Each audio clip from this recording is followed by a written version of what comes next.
L'auteur Letou est né sous un arbre comme la plupart des enfants de son âge. À l'âge de 6 ans, en 1958, il est inscrit à l'école française. Après 8 ans d'études dont 2 au secondaire, il est renvoyé. En mai 1968, année de tous les troubles politiques, il devient agent de police. En 1973, il intègre la gendarmerie.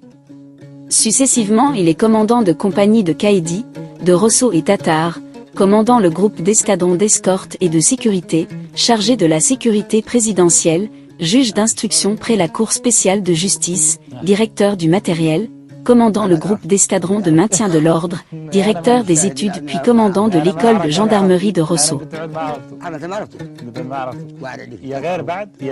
Tout au long de ce parcours autodidacte, il se forge une personnalité littéraire très forte qui lui fait rattraper le temps perdu entre 1959 et 1970.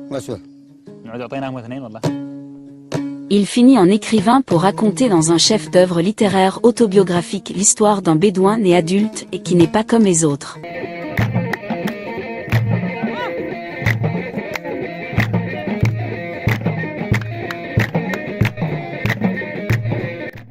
Tous les promotionnaires de sa classe des années 58 et 59 retiennent sans doute de lui ce garçon qui aimait tout, voulait tout, passait partout pour être un peu de tout partout.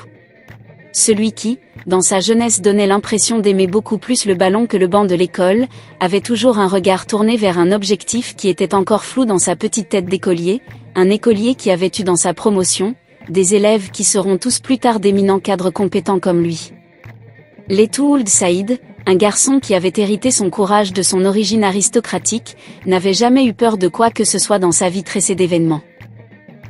Téméraire, d'une témérité qui frôlait la folie, cet homme a évolué dans sa vie à lui, forgé sur sa propre personne, une vie atypique pour aller de bout en bout vers des succès dans l'exercice de fonctions plus multiples que les aventures de sa vie agitée par des changements de fonctions et par l'exercice de professions qui parfois n'ont rien à voir les unes avec les autres. C'est cette histoire longue et passionnante qu'il raconte aujourd'hui dans un chef-d'œuvre littéraire qui rappellera à beaucoup de Mauritaniens qui liront les 342 pages de texte, des événements que seul ce petit garçon qui a grandi dans un quartier de sa ville natale Ayoun, quartier où la poussière et le passé d'une population soudano-sahélienne d'origine se partagent un espace non loin d'une école qui a fait de lui un génie de la plume.